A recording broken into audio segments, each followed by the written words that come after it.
If you have a company based in Cheshire and you're looking to grow in 2026, but you're uncertain what digital marketing strategies that you should be using, today I'm going to uncover with Kazra a lot of different types of marketing that you can be doing. Should you be trying to team up with a Cheshire-based SEO agency or looking to do pay-per-click, PPC, with a local-based Cheshire company? Or should you be trying to team up with a freelance lead generation company? These are all questions we get asked quite a lot from Cheshire-based companies. But before anyone's looking to spend a single penny, Kazra, what bit of advice would you give to a business owner who's based in Cheshire? So for Cheshire-based business owners, the number one thing that I would always recommend prior to spending a single penny is going and tracking profitability, setting up some KPIs so you know exactly how many leads are being generated, how much money you're spending, what the contact rates of those leads are, where the leads are coming from, and also how much money you are actually earning from those leads as well. Once you have those figures in place, digital marketing just becomes a lot more predictable. You can turn certain campaigns off, you can double down on certain campaigns as well. So James, what would you recommend for a Cheshire-based business? So step number one for me has got to be branding or brand SEO and making certain that you're looking good online, you've got a strong reputation. I think everything needs to start, the foundations need to start with a positive kind of brand SERP of who you are and what you do.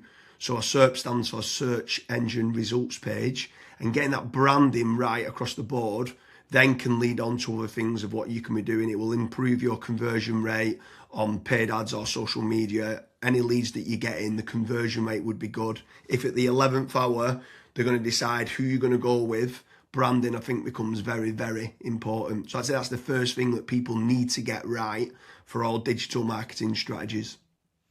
My next strategy is going to be AI visibility. I feel like more and more companies are actually looking into this. So what does ChatGPT, Claude, Gemini, Grok, Perplexity say about your brand or about your business? Is it a positive thing or is it a negative thing? And also trying to figure out what it says about your competitors as well. And obviously trying to improve that's really important. Some people call it AI SEO, some people call it GEO, some people call it LLM optimization.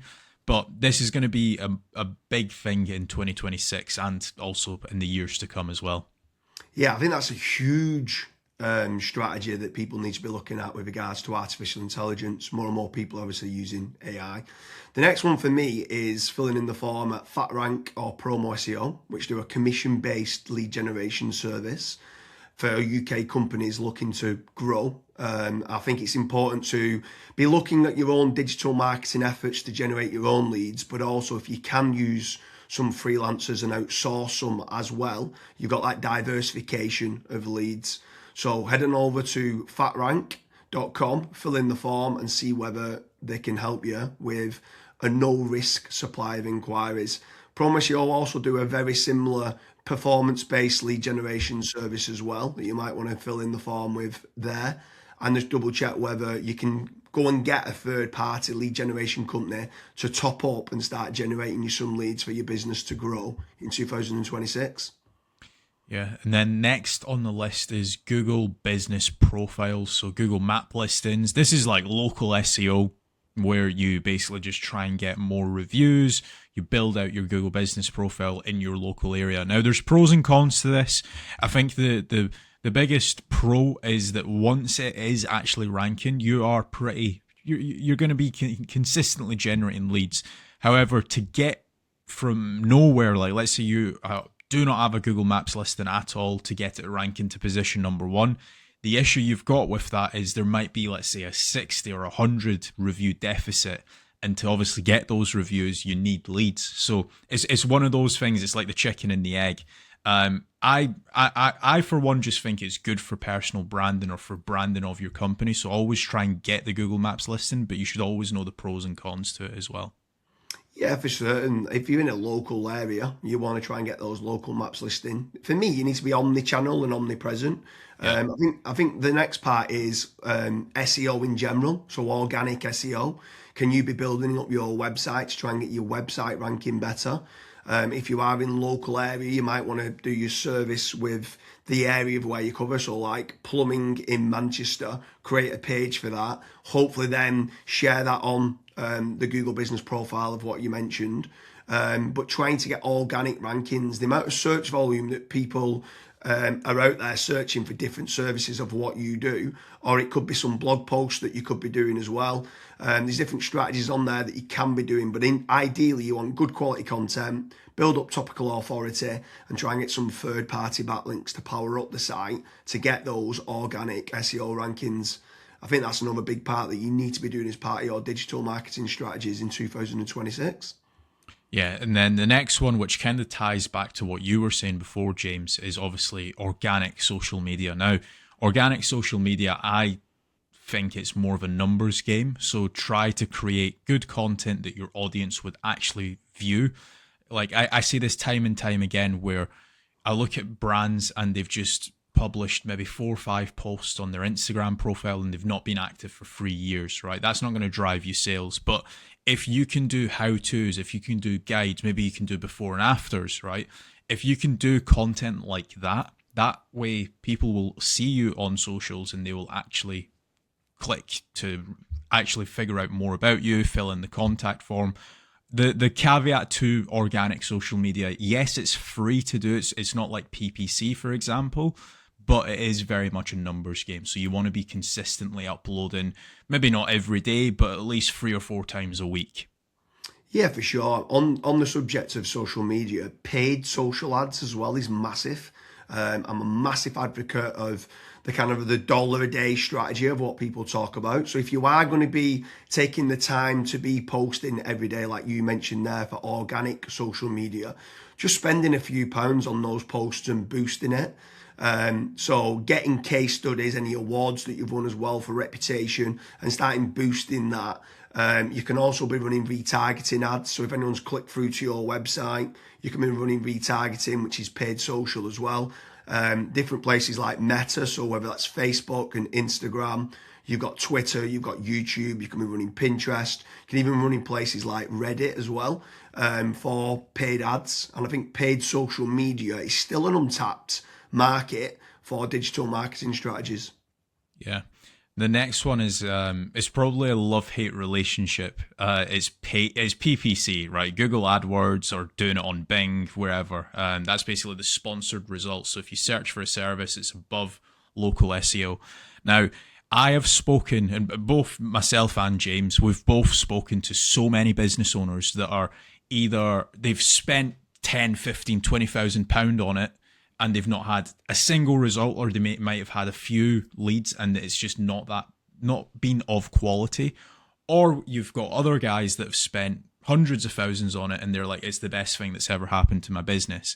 Now, the reason why people are either they absolutely love it or they absolutely hate it is probably down to how it's been set up. Like there's so many different nuances to PPC, like for example, having a really proactive negative keyword list. Making certain that you have a set of banned IPs. Like, for example, your competitors could be clicking on your ads, and that's deemed as what's called click fraud.